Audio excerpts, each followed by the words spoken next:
because of that movie. Yeah, man. I mean, who needs pants, right? Who needs pants? You And know, then I call my I don't know if you guys have these type of vacuums over there, but I call my scissor Dirt Devil. Daredevil? Dirt Devil. Dirt Devil. Holy. Okay, Yeah, I can understand Daredevil, but see, the only vacuum cleaners we really know over here is a brand called Dyson and also Hoover. Yeah, Dirt Devil. I don't even think it's really a relevant brand over here anymore, but it used to be very relevant when I was younger, and the main one I always used to see on commercials was red, so it looked exactly like Scissor. So I was like, I mean, I'm a little bit disappointed you're not going to call it Scarlet. A little bit.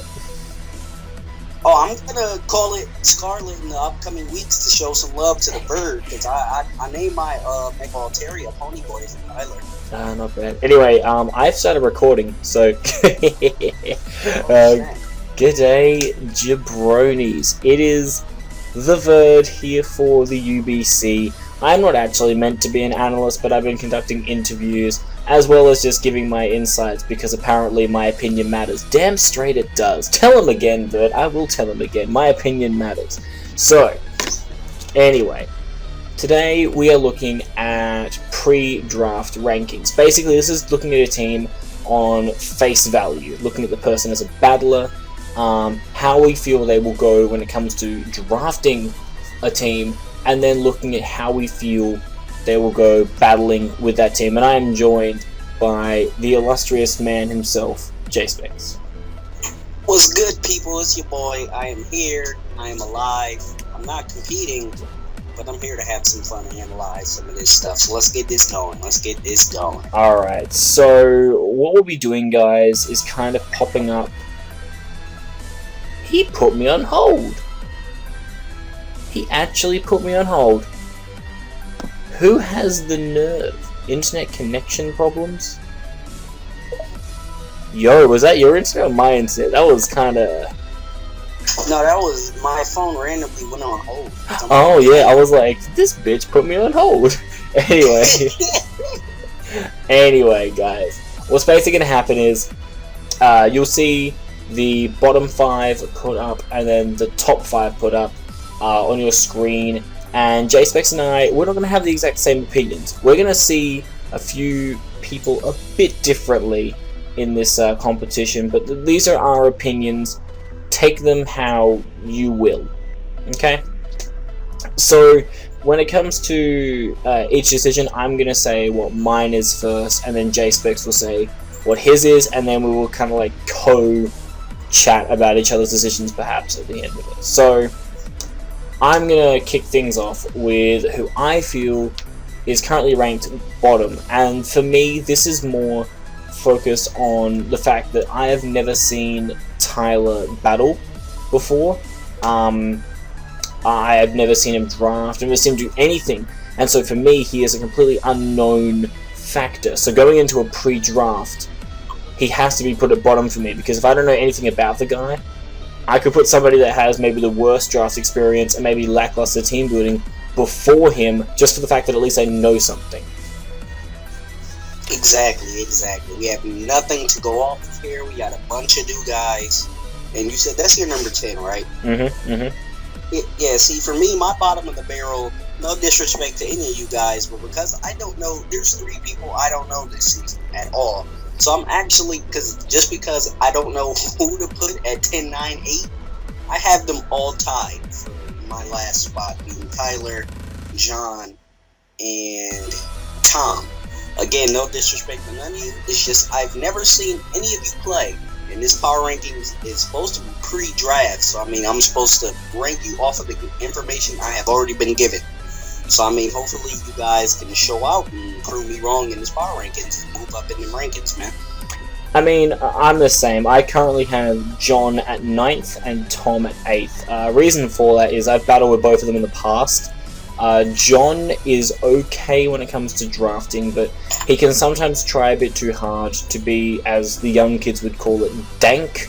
When it comes to his team building, he tries a bit too hard to show a bit of flair when it comes to his team, which can mean that sometimes he'll miss out on probably picking up an easy win to go for the kind of ridiculous option. I put John at 9th there, and then Tom is at 8th, because it's not even that I feel that he's a bad draft. He is a phenomenal person, actually, when it comes to drafting. He can always find a way to draft a really good team.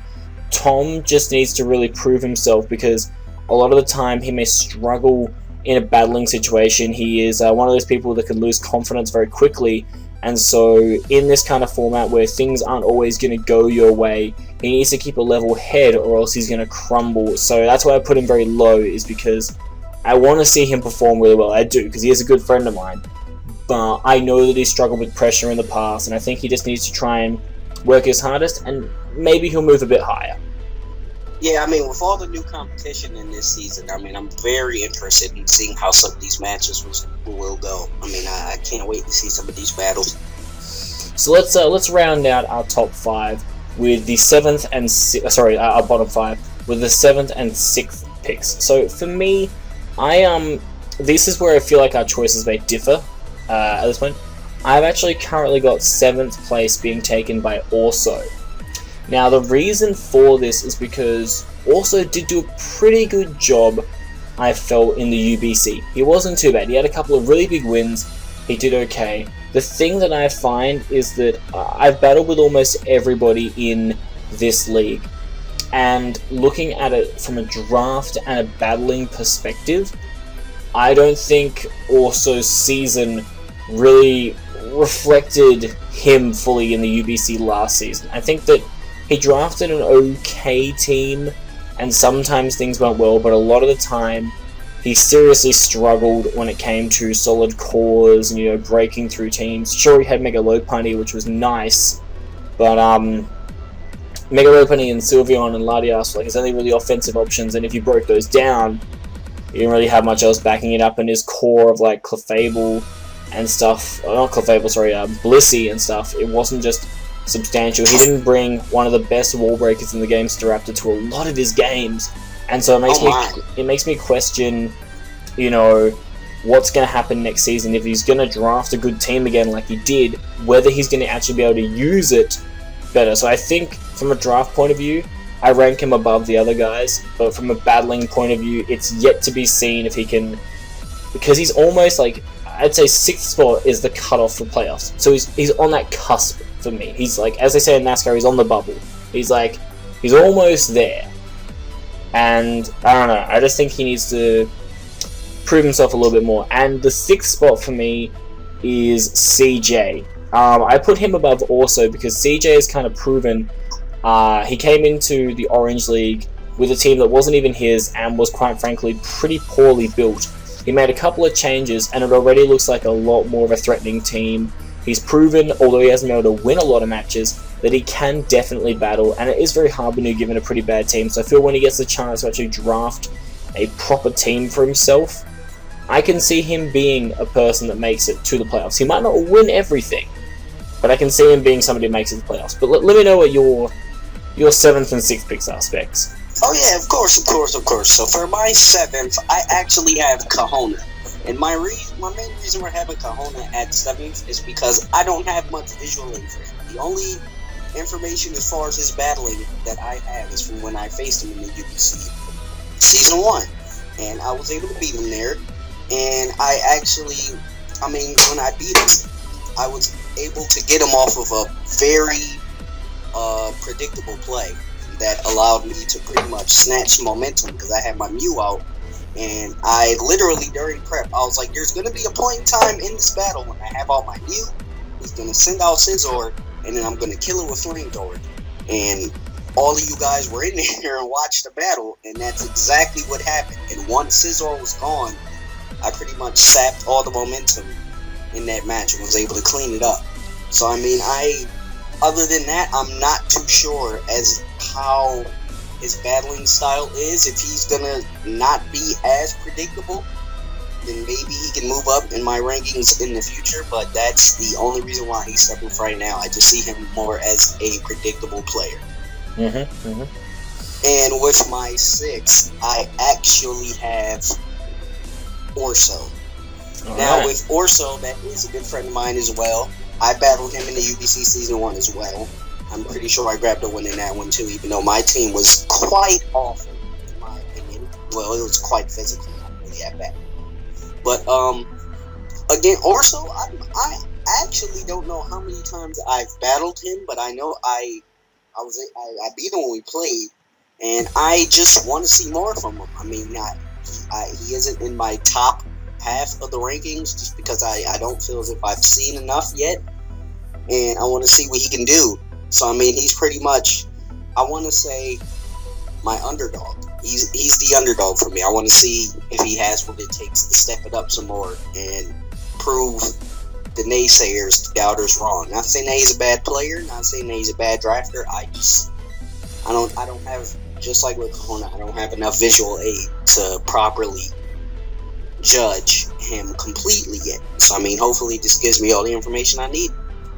That's fair enough. So, we are going to jump now, as you guys can see, into our top 5, which, I mean, it's different. It's definitely not what I think a lot of people were expecting, but for me, personally, 5th, I have put Kahuna. Now, the reason I put Kahuna there was because although he's made some predictable plays, and although he's done some other, questionable things, the one thing that I've seen from him that I didn't see from CJ, which is the main reason I put him above CJ, was the fact that he was able to really show some extremely good battling potential. Don't get me wrong, CJ is a very good battler, and I feel he will do very well this season, but Kahuna, although he's made some, everybody makes some pretty bad plays and obvious plays, we all do it, we're all victims to it, but I've also seen him make some very good plays. I've seen him win some matches big. I've seen him do quite well. And although his team did struggle, you have to remember it was a team that wasn't initially drafted by him. And I think this season coming up, he's, got a whole load of confidence going into the season. He can draft a really solid side. And we've seen that although he can be a bit dicey with his plays, he can make some very good decisions and battle very well. And so I see him, again, like CJ, just being one of those guys that has to be in the playoff picture, maybe as a wild card, but definitely somebody who will be hunting for that playoff spot. Sounds good. And for me, rounding out my top half of the power rankings, I actually have CJ. CJ, like you said earlier, he took over for someone in the Orange League. The team was awful. The team was awful. It had like 5 psychic types.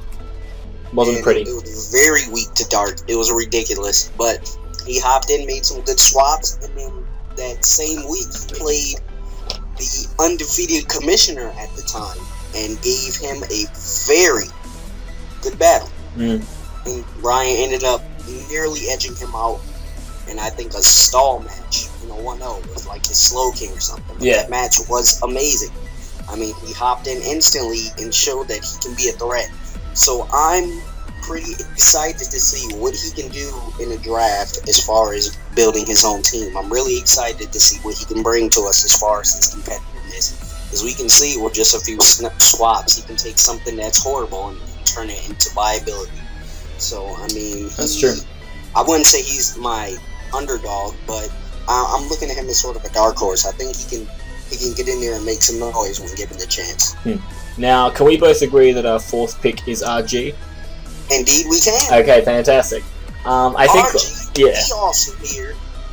I think we can both agree on RG because you have to think about how his UBC season went. You guys didn't really see it throughout, but RG, for about 3/4 of the season, didn't really know what he was doing with his team, was losing a lot of battles, and in the last quarter of that season, he cracked some kind of code. He realized that his team could be very good semi-stall, built around like Florges, Tangrowth, all these great mons, as well as offensive pressure from things like Salamence, Terrakion, and Mega Absol. And he just came home so strong at the end. He gave me a run for my money in the semi-final. He definitely showed that if he can figure out his team really early on, he is going to be an incredibly hard person to beat this season. Exactly. I'm looking forward to see what my boy RG can do to build on his previous season, and I love his change in far of prepping because, I mean, I was in the PDL with him, the league that he made that had to disband for a little while. And it's like every league I'm in with him, he drafts Salamence. And usually he just clicks D-Dance late game with Salamence and tries to sweep, or whenever he finds an opportunity to get it in clean, he just clicks that D-Dance and tries to go at it. But now, I mean, he doesn't. I don't think I've seen him actually use D-Dance Salamence in a while. And I also like the creativity he uses with Mega Absol. He almost always never brings a physical Mega Absol, so it's very hard to prep for. I mean, other than that, I don't know, man. He's just. I'm just hoping that he can build on what he found out right in the previous season and continue to improve, because he's doing a good job so far. Yeah, for sure. I think definitely the way that he was able to use what I would deem semi-stall, if not balanced stall, was incredibly effective. Just a lot of bulky Pokemon that pair very nicely together. He's starting to understand core work a bit more. It was definitely great to see his development, but we must move on. Unfortunately, we don't want to be dragging on. We could talk about this for hours. Let's be honest. True. Because we have many other rankings to talk about as the season progresses, so there'll be more Specs and Verd in the future. Indeed it will. But this is where I think we're going to differ. Now, when it comes to the top 3, I had to have a really hard think about this, because this is pre-draft. This is before anything's been picked. So when I look at this, I base it on how I know this person drafts, how I know this person can battle, and how I know this person can team build. So my 3rd place for this season coming up is Adam. Now, the reason why I've gone with Adam in 3rd is because I feel that his drafts, they're okay. Sometimes one-dimensional, but they're okay.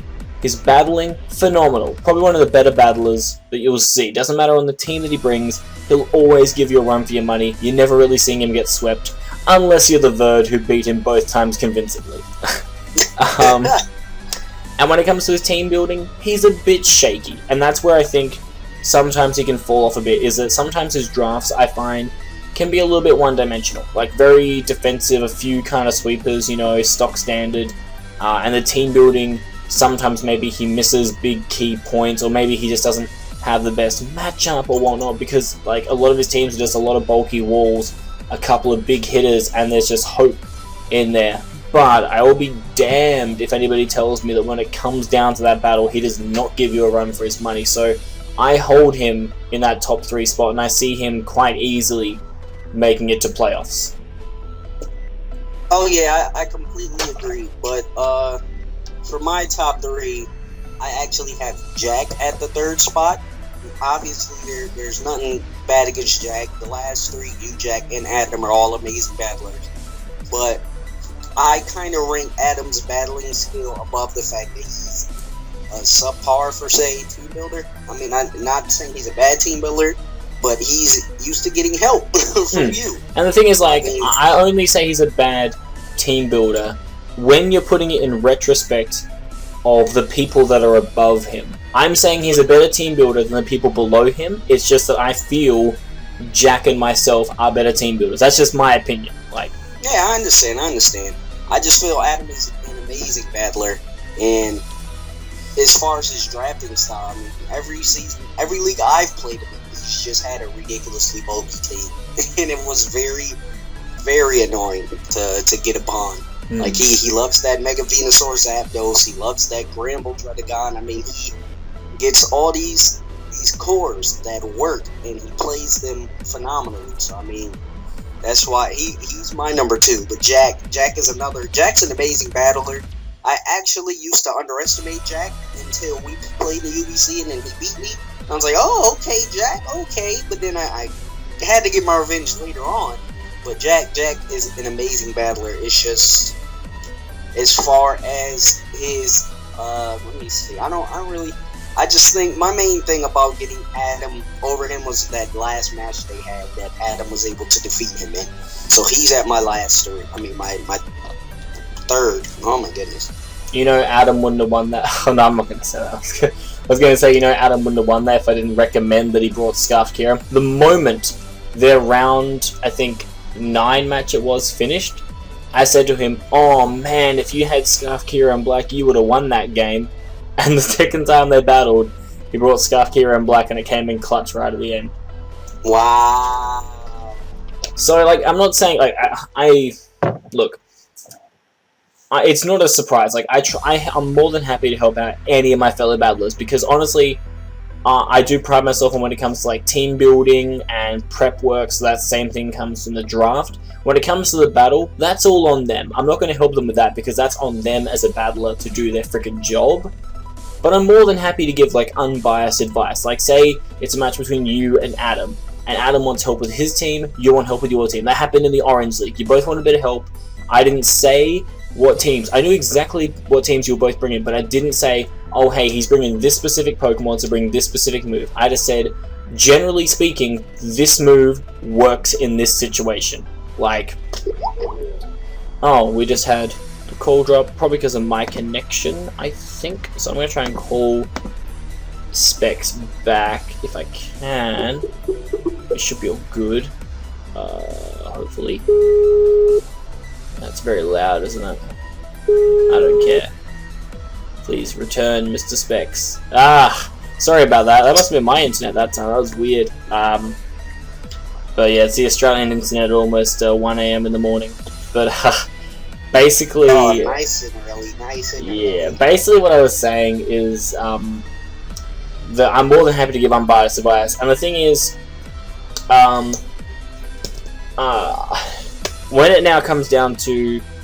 So you've put Jack at third, Adam at second. So that means you've got me in first place, which is fine. You know, you'll have your reasons for that.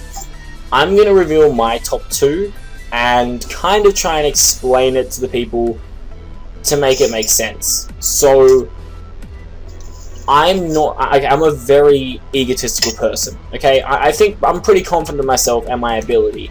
And so a lot of people would jump to the gun saying, oh, he's just going to pick himself as number one because, you know, obviously bias. I've actually got myself at number 2 for this season. And oh, wow. And there's reasons for this. Okay, so the main reason is the fact that over the last couple of years, I've been kind of a sleeping dormant giant. I struggled a lot with team building and stuff, so I started working a lot on it and priding myself on it. And the more that I've gone into leagues, the better I've gotten at battling and everything else. And it's culminated now with victory, obviously, in last season, the UBC. But the issue with that now is that, you know, everybody has their certain play styles. And it's like a great soccer team. You know, they have a certain play style they play. It's fantastic, brilliant. But once they've won the championship, the team said, like the other teams in the league say, look, this is how they did it. If we can, like, you know, stop this from happening, we can beat them the next time we play them. And so I feel that my winning strategy from last season is going to be something that my opponents are going to start having to predict a bit more.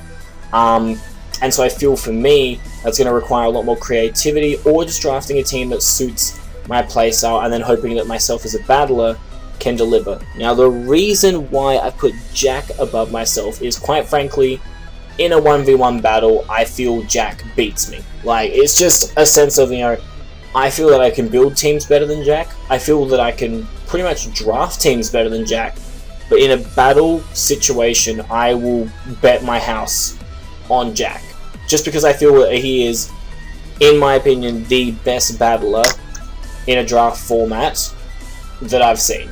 Now, whether it be through hacks or any other instances, maybe chokes by him, he's lost a few battles and he's reacted badly to it.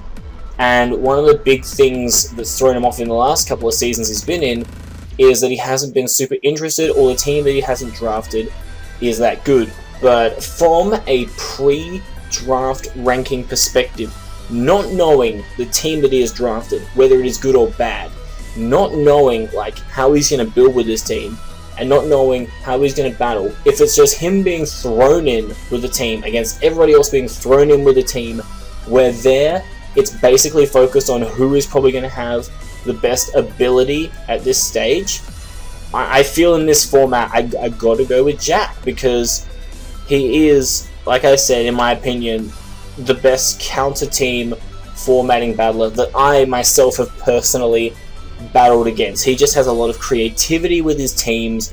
He can make some very good plays. He has a very simple and effective style. Volt turn, heavy hitters, decent walls, do all the simple things. That's what he does. He just keeps it simple, but can make the simple very creative, and that makes him very, very dangerous. And I'm gonna stop talking because I'm rambling on this shit, but you know.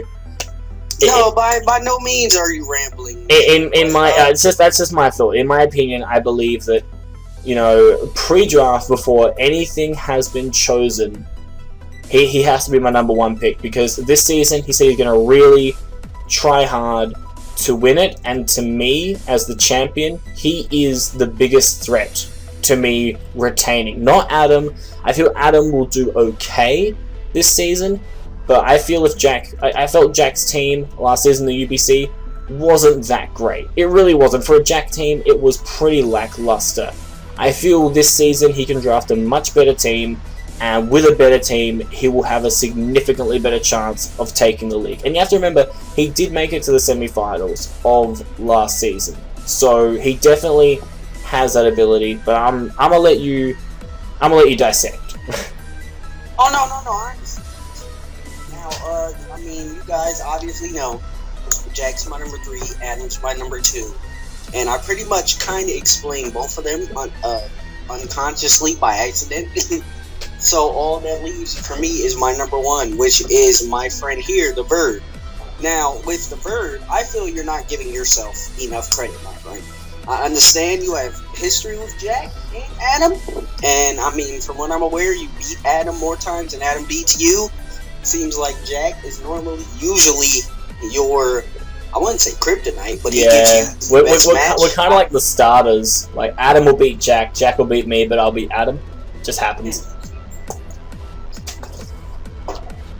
Yeah, as far as you saying everybody is saying they know how you play, and because you won, they can adjust. There's no way to adjust to somebody bringing a Rest Talk Mega Gyarados.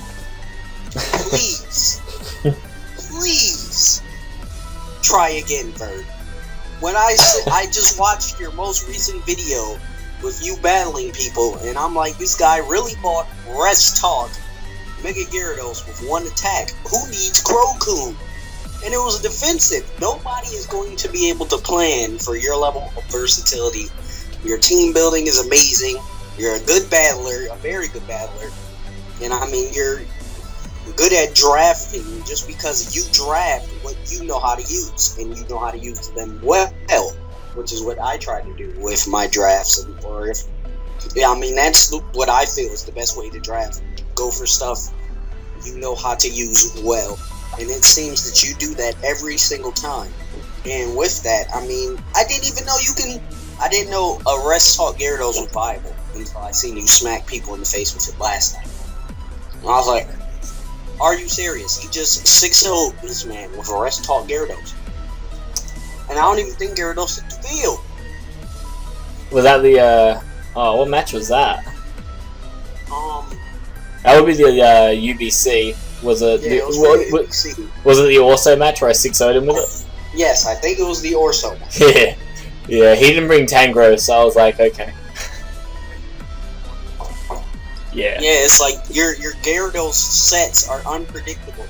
Like, the only thing predictable about them is the fact that sometimes you bring D-Dance, but you might bring a sub, you might bring Rest Talk. Nobody can prepare for what you're going to bring, which makes it ridiculous as far as the draft format, because a lot of people in this format think, oh yeah, well, he's just going to bring what's known to work on Smogon. No. That's how I caught Kahona off guard with the Scizor play. I'm not trying to prep to win an OU match. I'm prepping to beat you. And I know you're bringing your Mega Scizor, so Flamethrower's going to destroy it. Yeah, I mean, we have battled in the past. Like, the battle that we had in the UBC, I don't know, that was probably the worst battle that I had in the entire UBC season. I tried using some different stuff, normally not with my playstyle, and it just didn't work for me. At the time, I didn't play a very good battle. Not to take any credit away from your win, it was a good win. You had great matchup, your team was solid, like, there wasn't really much I could do about that. But I feel that our Orange League match, not that like saying it was better because I won, but I feel it was better because I actually brought a team that I felt more comfortable with. Like, truth be told, ladies and gentlemen, I brought 3 Rocky Helmet users because I hate Mega Beedrill. Yo, that caught me on guard. I was upset. But like, it's just things like that you have to do, and like, I'm not gonna pretend like I know that I am probably the favorite to win again. I understand that, and the reason why I wanted to try and highlight Jack was the fact that, you know, I'm more than happy for people to think that I'm gonna win, and in my own mind, I feel like I can win. I got a very good chance. But what I want people to understand in my mindset is that this is me thinking before a single Pokemon has been picked. And it's me trying to say, who do I feel most threatened by? And that's why I didn't want to put myself in first place, because, you know, like, why would I be threatened by myself when it comes to a pre-draft? Like, you know, I'm obviously backing myself to do pretty well, but I figured it'd be better for you guys to see, you know, who I'm not really looking forward to facing. And I think that's what I'm going to try and make a common theme going through these power rankings, is I'm not going to try and really focus too much on myself. I'll leave that to JSpecks to talk about. He can grill me, he can compliment me, he can do whatever he wants, that's fine. But you guys don't want to hear me talking about me. If you want to hear me talking about me, go subscribe to my channel. I do that shit all the time. But when it comes to the UBC on this channel, I want to be talking about my other competitors, because I feel that's the kind of in-depth stuff that you guys want to hear. So that's why I wanted to highlight more on Jack and the others than I did myself. I'm more than happy. I feel good going into the draft. I always feel good going into the draft. And I really appreciate your words, JSpecks, obviously. And I feel that it will be a good season.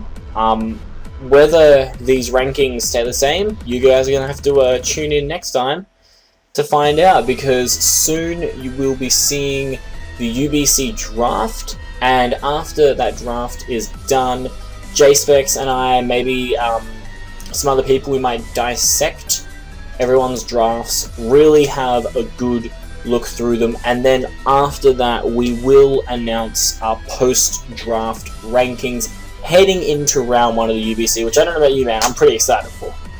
I'm very excited, man. This is my first analyst job, and I'm just trying to have fun with it. I feel like I've had a ridiculous amount of fun on my interviews. They went amazing, so I mean, I'm ready to just hop in and dissect, break down, cut that frog open, and touch its liver. That's what I'm aiming. If a frog has a liver, oh my goodness. Yeah.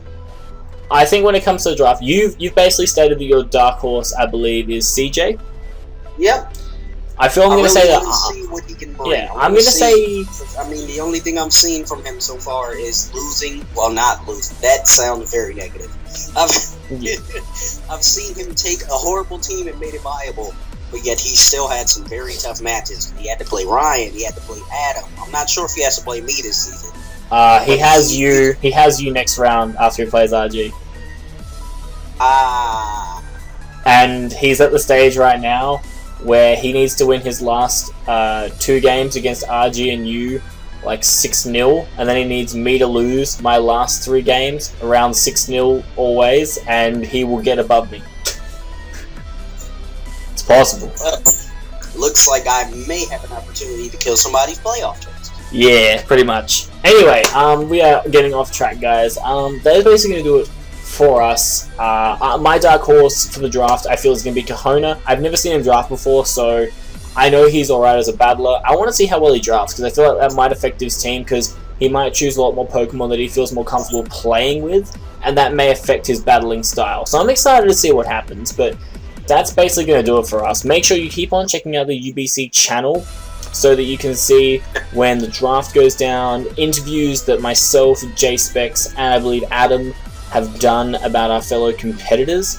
Obviously, guys, competitors, you should fully understand that this is just based off our opinion, okay? This is just how JSpecks and I feel about your teams. We're not trying to, create any issues here. This is just how we see things before a draft face value. That's just all we can do. And you know what? We implore you to prove us wrong. We want to be proven wrong. Like, I especially want to be proven wrong about a lot of the people and where I've ranked them. I want it to be at the halfway point of the season, and JSpecks and I don't know where to rank people. Like, that's the dream. I want to be blown out the water. I want Tom, John, and Tyler to just make me feel stupid. Come on, be top 3 first week, please. Yeah, I want to see it happen too. But the only way you're going to find out if that happens is if you tune into the channel. Also, be champions and go and check out JSpecks' channel. He does fantastic videos. And if you feel like it, you can check out mine. I don't do fantastic videos. They're pretty subpar, but the commentary is top notch. So, you know, do what you can, people. Bird's videos are amazing. People, he's lying. Anyway, guys, that is going to do it for us for this pre-draft recap. I'm excited to see what happens next. JSpecks is excited to see what happens next. So we're going to leave you. Have yourselves a wonderful day, and we will catch you for the UBC.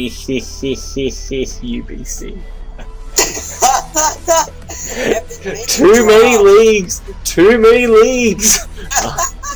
We will catch you for the UBC Season 2 draft. This has been your reigning champion and your senior analyst. Catch you on the flip side, bitches. Yep, signing out. Peace.